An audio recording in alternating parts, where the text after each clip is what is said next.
चलिए आज आप सबों के सामने बात करने वाले हैं हिंदी के संदर्भ में और हिंदी 10वीं के हिंदी के संदर्भ में। और 10वीं के हिंदी के संदर्भ में बात करने से पहले यदि अभी तक हमारे यूट्यूब चैनल यूएस विजडम को सब्सक्राइब नहीं किए हैं तो ज़रूर सब्सक्राइब कर लें, जिससे कि हमारे द्वारा जो भी चाहे 10वीं या 12वीं से जुड़े हुए हिंदी या संस्कृत, साथ ही साथ सीटेट से जुड़े हुए संस्कृत या हिंदी से जुड़े हुए जो भी कंटेंट दिया जाए वह सबसे पहले आप तक भली भांति पहुंच जाए। साथ ही सब्सक्राइब कीजिए, लाइक कीजिए, शेयर कीजिए और कमेंट भी जरूर कीजिए। तो चलिए बात करते हैं। ये आपका आज पाठ है ये जो है पाठ 5वीं है और विषय हिंदी है। यहाँ देख पा रहे होंगे देवनागरी लिपि, और ये पाठ कौन सा है तो 5वीं पाठ है, जिनके लेखक देवनागरी लिपि के रचनाकार या लेखक या कवि कह सकते हैं वो जो है गुणाकर मूल्य है। तो इनके बारे में चर्चा कर चुके हैं। ये पाठ क्लास 10वीं से जुड़े हुए हैं और ये विषय के संदर्भ में ये विषय जो है हिंदी है।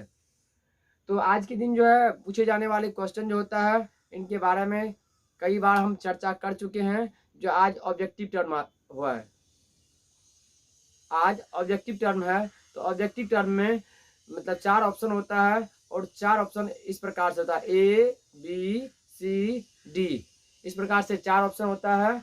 और 4 ऑप्शन में एक प्रश्न उसका आंसर जो होता है सही होता है, शेष जो 3 होता है वह गलत होता है किसी न किसी रूप में। तो इसमें किस प्रकार से बताया गया है या किस प्रकार से पिछले वीडियो में बता चुके हैं, इनके बारे में एक बार चर्चा कर लेते हैं। देखिए पहला क्वेश्चन क्या कहता है, हिंदी भाषा की लिपि क्या है। मतलब ये हिंदी जो है इनकी भाषा की लिपि क्या है, क्या तो लिपि क्या है। तो ऐसे क्वेश्चन होता है और उनमें 4 ऑप्शन होता है।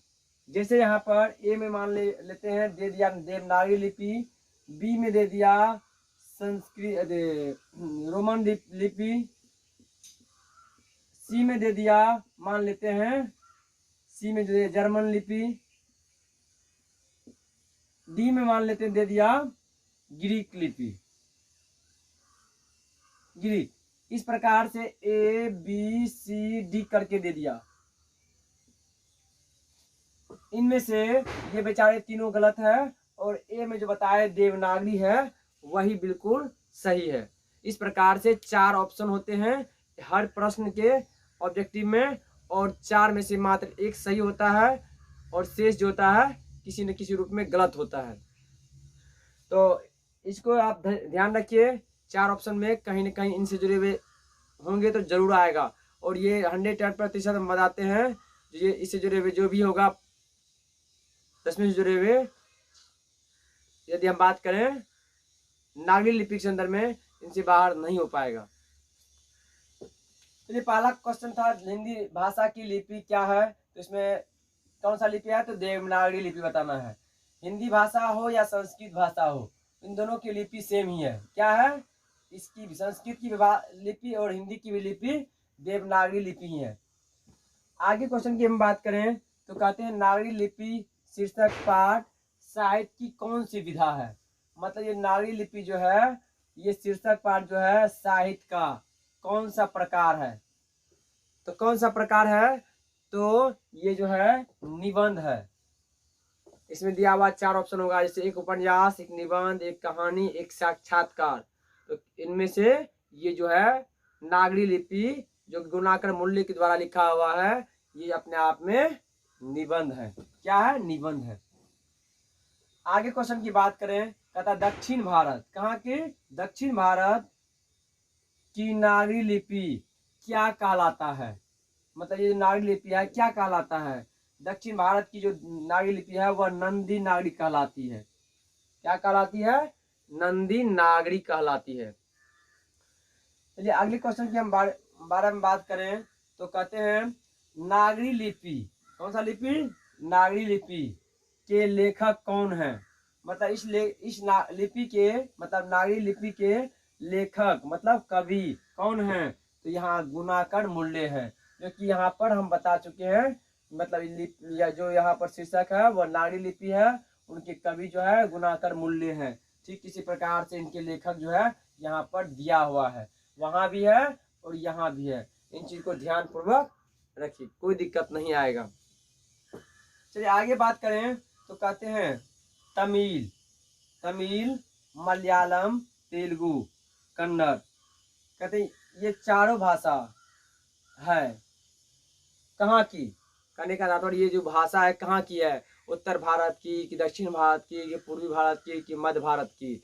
तो इसमें चार ऑप्शन में एक जगह होगा दक्षिण भारत की। क्या होगा, दक्षिण भारत की। चलिए आगे हम बात करते हैं, कहीं दिक्कत नहीं दिक्कत नहीं आएगा। चलिए आगे हम बात करते हैं दोहा कोश। क्या, दोहा कोश के रचनाकार कौन है। रचनाकार मतलब इसके लेखक कौन है, तो सरह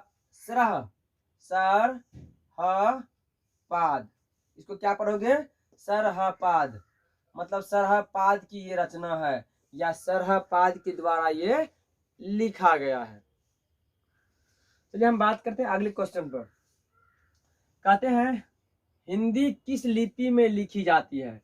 यहाँ देखिए क्या बताया गया, लिपि, यहाँ पर यहाँ बता दिया था भाषा, यहाँ पर कहता है लिपि।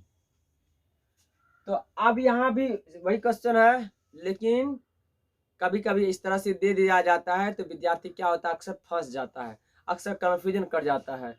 तो इस चीज को ध्यान रखना है, यदि लिपि पूछे, भाषा पूछे, यदि इस चीज को आपको ध्यान है तो किसी भी प्रकार से आप गलत आंसर नहीं मारेंगे।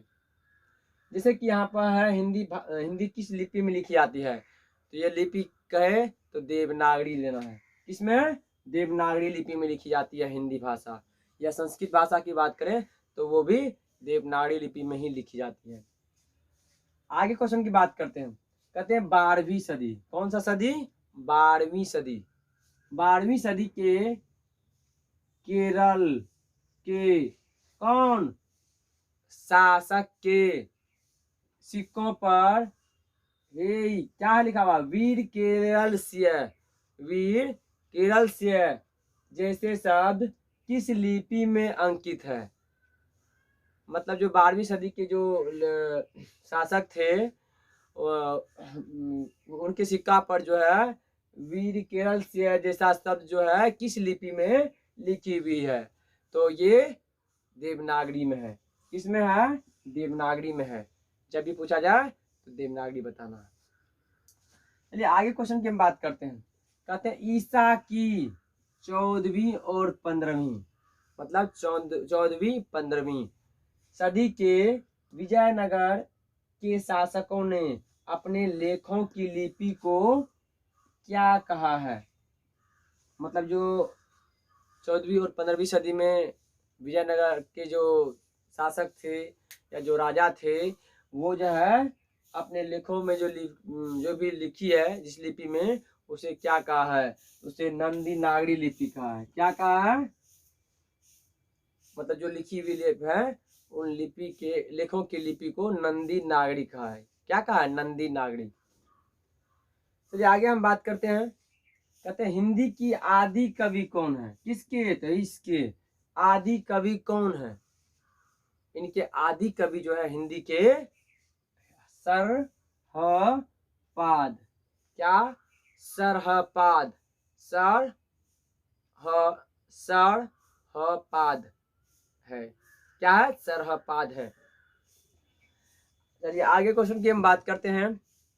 कहते हैं गुणाकर मूल्य, किसका, गुणाकर मूल्य का जन्म कब हुआ। मतलब गुणाकर मूल्य जो है इस पाठ के रचनाकार, उनका जन्म कब हुआ, तो इसका जन्म 1935 ईस्वी में हुआ। कब हुआ, 1935 ईस्वी में। तो अगला क्वेश्चन क्या कहता है, तो उत्तर भारत की, किसकी, तो उत्तर भारत की विशेष स्थापत्य शैली को क्या कहते हैं। तो उत्तर भारत की विशेष स्थापत्य शैली है उनको नागर शैली कहते हैं। क्या कहते हैं, नागर शैली कहते हैं। चलिए अगला क्वेश्चन की हम बात करें तो कहते हैं उत्तर भारत की नागर लिपि के लेख कब से प्रारंभ हुए।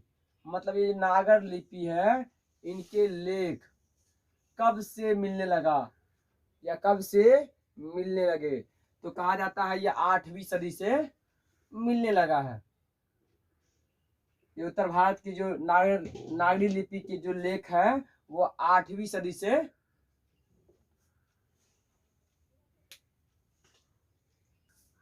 चलिए अगले क्वेश्चन पर बात करते हैं। अगला क्वेश्चन है नागर लिपि। नागर लिपि के आरंभिक लेख मतलब शुरुआती लेख जो है हमें कहाँ से मिले हैं, तो कहा जाता है नागर लिपि के जो शुरुआती लेख जो है यह दक्षिणी भारत से मिला है। मतलब दक्षिण भारत से इन लेख के बारे में प्रमाण मिला है। चलिए अगला क्वेश्चन की बात करें। कहते गुणाकर मुल्ले ने विभिन्न विषयों पर, किसने, तो गुणाकर मुल्ले ने विभिन्न विषयों पर कितने निबंध लिखे हैं, तो कहा जाता है 2500 से अधिक। कितना कहा जाता है, 2500 से अधिक निबंध इन्होंने लिखा है। चलिए आगे क्वेश्चन की बात करें तो कहते हैं नागर लिपि मतलब नागरी लिपि शीर्षक पाठ किस पुस्तक से लिया गया है। मतलब ये जो एक शीर्षक के रूप में जो दिया हुआ है, ये शीर्षक के रूप में जो दिया गया है, ये जो कि गुणाकर मुल्ले के द्वारा लिखा हुआ है। कहते हैं ये कहाँ से लिया गया है, तो कहते हैं ये भारतीय लिपियों की कहानी से लिया गया है। किसे लिया गया है, भारतीय लिपियों की कहानी से लिया गया है। चलिए अब आगे हम आगे हम प्रश्न की बात करते हैं। कहते हैं नेपाली भाषा मतलब जो नेपाल देश है उसकी भाषा। कहते हैं नेपाली भाषा की लिपि क्या है। हमारे देश भारत जो है, इनके पड़ोसी उत्तर में नेपाल है, इस देश की जो भाषा नेपाली है उसकी लिपि क्या है, तो इनके भी लिपि देवनागरी लिपि ही है। क्या है, देवनागरी लिपि है। चलिए आगे क्वेश्चन की बात करें। कहते हैं देवनागरी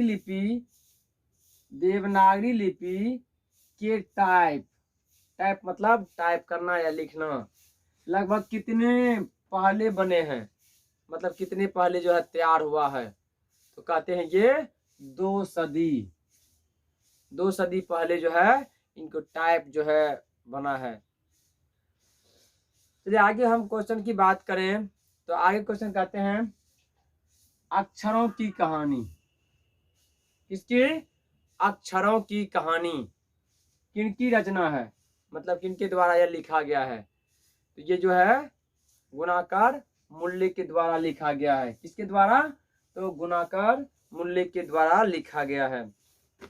चलिए आगे हम क्वेश्चन की बात करें तो कहते हैं मिहिर भोज की मतलब राजा मिहिर भोज जो थे उनके ग्वालियर प्रशस्ति किस भाषा में है, तो मिहिर भोज के जो राजा थे उनके जो एक लिखा हुआ प्रशस्त है जिसको ग्वालियर प्रशस्ति कहते हैं, ये जो है किस भाषा में लिखा गया है, तो कहते हैं ये संस्कृत भाषा में लिखी गई है।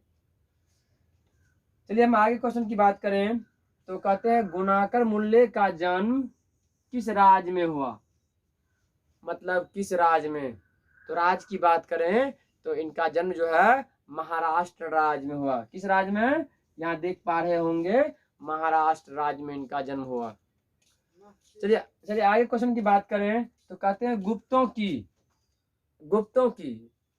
की राजधानी, क्या राजधानी पटना को क्या कहा जाता था, मतलब जो गुप्त शासक थे उनकी जो राजधानी पटना थी उनको क्या कहा जाता था, तो उनको देवनगर कहा जाता था। क्या कहा जाता था, देवनगर।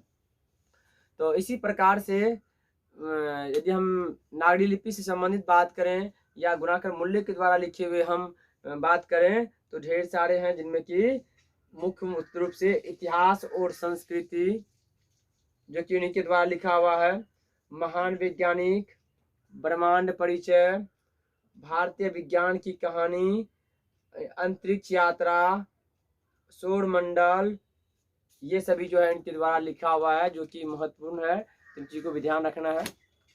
चलिए अभी तक यदि हमारे वीडियो अच्छा लगा हो तो ज़रूर लाइक कीजिए, सब्सक्राइब कीजिए, शेयर कीजिए और कमेंट ज़रूर कीजिए।